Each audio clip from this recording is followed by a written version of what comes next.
Всем привет, друзья! Давно у меня на канале не было обзоров на мониторы. И вот сегодня хотел бы вас познакомить с довольно интересной моделью.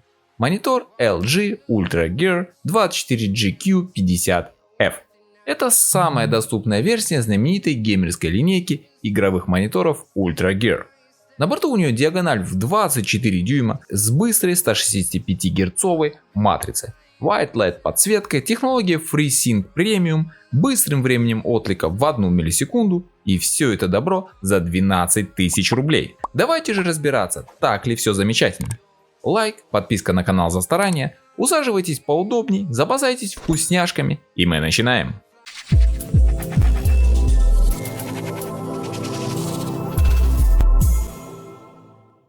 Поставляется монитор в обычной серенькой коробке с логотипом Ultra Gear. На ней вынесены все сильные стороны данного монитора. Внутри нас встречает кабель DisplayPort, блок питания, что удивительно, он внешний, шнур к нему, правда вилка у нас британская, так что придется докупить переходник. Немного макулатуры, куда же без нее, металлическое основание, внутри у нас металл, а сверху все обшито soft touch пластиком и непосредственно сама ножка, на которой крепится монитор. Отмечу, конечно, и то, что все детали заботливо и аккуратно завернуты в защитную транспортировочную пленку. Чувствуется, что это не подвальный Китай, а все-таки надежный бренд. Крепится монитор к ножке очень просто, на защелке, и дополнительно фиксируется двумя болтами для более надежной фиксации. Само же основание прикручивается одним болтом, разберется с этим каждый. Кстати, хочу отметить и резиновые вставки, благодаря чему монитор надежно располагается на любой поверхности и даже при самых активных катках не улетит за пределы вашего стола. В общем и целом ножка вызывает только чувство надежности, чего не хватает его китайским собратьям в лице других брендов. Дизайн самого монитора выполнен в строгом классическом стиле, и с первого взгляда не сразу поймешь, что это геймерский монитор, как в принципе и вся линейка Ultra Gear. За этим жирнющий плюс. Материалы корпуса самой панели пластик, основание же и ножка выполнена из металла, обшитого прочным пластиком. Собрано все великолепно, никаких зазоров, люфтов не обнаружено. Все-таки это LG, пусть даже бюджетная модель. Весит наш монитор почти 3 килограмма. В ширину он у нас 540 мм, в высоту 322 мм и в толщину всего 20 мм. Друзья, если вы хотите оперативно получать свежие новости о новинках, подписывайтесь на мой одноименный телеграм-канал. Там я каждый день публикую огромнейшее количество новостей и горячие предложения от AliExpress по самым выгодным ценам. Переходите, ссылочка внизу в описании. Экран выполнен в модном нынче безрамочном стиле. Создается ощущение, что по бокам совершенно отсутствуют рамки, и монитор как бы парит в воздухе, особенно если вы его закрепите на кронштейне. Но это не совсем так. Небольшие отступы имеются по 5 мм с каждой стороны. Пробежимся по элементам управления и разъемам. За навигацию отвечает единственная кнопка джойстик. Она расположилась внизу по центру. Управлять ей очень удобно и интуитивно понятно. Рука сама тянется к ней. На задней же панели расположились все разъемы. Это два HDMI версии 2.0, один DisplayPort 1.2, 3,5 мм аудиовыход и разъем для блока питания.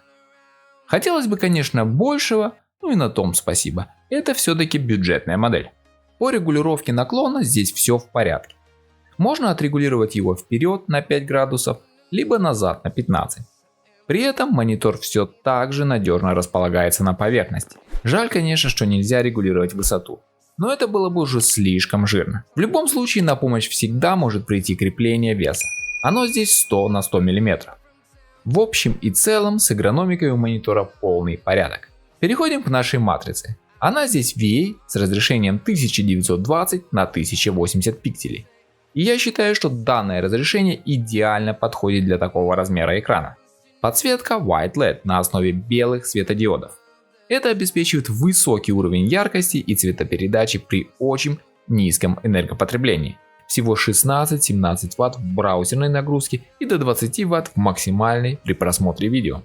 Кстати о яркости, она здесь даже выше заявленной и достигает почти 350 кандел на метр квадратный. Возможно, на это влияет и технология Digital Fine Contrast. В этом режиме оптимизируется яркость и повышается контрастность до 5000 к 1, хотя стандартный режим 3000 к 1. Также благодаря данному режиму возможен динамический контроль уровня яркости, и она подстраивается по мере того, как на экране меняется изображение. Тем самым достигается оптимальный уровень. Помимо этого анализируется и источник сигнала, и исходя из полученных данных корректируется настройка картинки. Данная технология позволяет получить максимально возможный черный цвет и очень высокую разницу цветов в темных сценах. Благодаря этому снижается усталость глаз за счет высокого качества картинки. На борту и стабилизатор черного. С помощью этой технологии регулируется контраст черного цвета для лучшей видимости в темных сценах. Надо упомянуть и о вредном уровне излучения, который влияет на ваши глаза. Он в норме, всего 1,5%, что является достойным результатом. Тест на битые пиксели пройден идеально. Ни одной мерцающей точки не было выявлено. А это немаловажно, так как монитор все-таки геймерский, и любой искажающий элемент, даже миниатюрный, в самой ожесточенной катке будет выводить на эмоции. Причем довольно неприятно. Углы обзора великолепные, по 178 градусов. При этом картинка практически не меняется, оставаясь сочной и насыщенной. В общем и целом, матрицы от LG мне всегда нравились своей цветопередачей. Она уходит в более теплые тона, нежели у конкурентов. Возможно, это субъективно, но для меня это лично огромный плюс. И это касается не только мониторов. Такая же ситуация обстоит и с телевизорами. Но вернемся к нашему герою. Матрица у нас 165 герцовая с быстрым откликом в 1 миллисекунду с функцией MBR Motion Blue Reduction. Благодаря ей снижается эффект гостинга, шлейфы в динамических играх и фильмах. С помощью этой функции экран работает в режиме стробоскопа. После каждого кадра вставляется черный цвет. Благодаря этому все остаточные изображения между двумя кадрами полностью убираются. Глаз не замечает эти промежуточные кадры, а изображение при этом выглядит четким даже в самых динамичных сценах. В тесте UFO выдал довольно хороший результат. По поводу равномерности подсветки и гаммы все на высоком уровне. Все-таки не подвальный бренд. Также, конечно, надо упомянуть и поддержку FreeSync Premium, благодаря которой у вас всегда будет плавная картинка, даже при ощутимом проседании FPS. Это реализуется посредством удвоения кадров. То есть, если у вас идет просадка до 50 кадров, на мониторе она отображается как сотка. Это довольно ощутимый плюс, особенно если вы заядлый геймер. Раз уже упомянул о игровых фишках, также надо отметить и функцию Crosshair. Эта опция позволяет отображать точку или крест в центре экрана, что очень удобно в играх-шутерах. Можно не прицеливаться, а сразу же пройтись по хедшотам. Даже есть возможность выставить счетчик частоты кадров матрицы. Ну что сказать, рай для киберспортсмена. Надо упомянуть и матовое антибликовое покрытие, что безусловно является плюсом. Экран меньше подвержен загрязнениям, и им можно пользоваться даже если в солнечную погоду в окно вам светит яркое солнце. Меню на нескольких языках, в том числе и русском, что радует. В нем присутствуют практически все базовые настройки. Гамма на выбор 4 режима, гибкая регулировка оттенков, температура на выбор теплый, средний и холодный. Можно также настроить и под свои собственные предпочтения. Есть и готовые пресеты настроек. В базе их 6. Игрок 1, игрок 2, FPS, RTS, яркий и режим чтения. В общем и целом разгуляться есть где. Ну а теперь немного примеров в сравнении с моим основным монитором LG на 32 дюйма. Напомню, у него IPS матрица на 144 Гц.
Ну что, подведем итоги и сделаем выводы. Монитор LG 24GQ50F – это доступное решение базового рядового геймера, в котором идеально сочетаются баланс цены и неплохих характеристик. К сильным сторонам отнесу его дизайн, отличную сочную цветопередачу, быструю матрицу на 165 Гц с минимальным откликом, ряд продвинутых игровых фишек, хорошую эргономику, довольно неплохую яркость, даже выше заявлены, ну и конечно же сам бренд. К недостаткам отнесу не самые топовые материалы корпуса и отсутствие регулировки по высоте.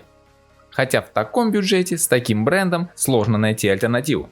Пишите в комментариях ваши версии доступных игровых мониторов, я почитаю, может что-то присмотрю на следующий обзор. Подписывайтесь на канал, если еще не подписаны, ставьте лайки, если видео понравилось или было полезным. Залетайте на все мои социальные сети, Telegram, Rutube, VK Zen, там много всего интересного. Всем мира, добра и позитива. И пусть все у вас будет по фэншую. До новых встреч, пока-пока.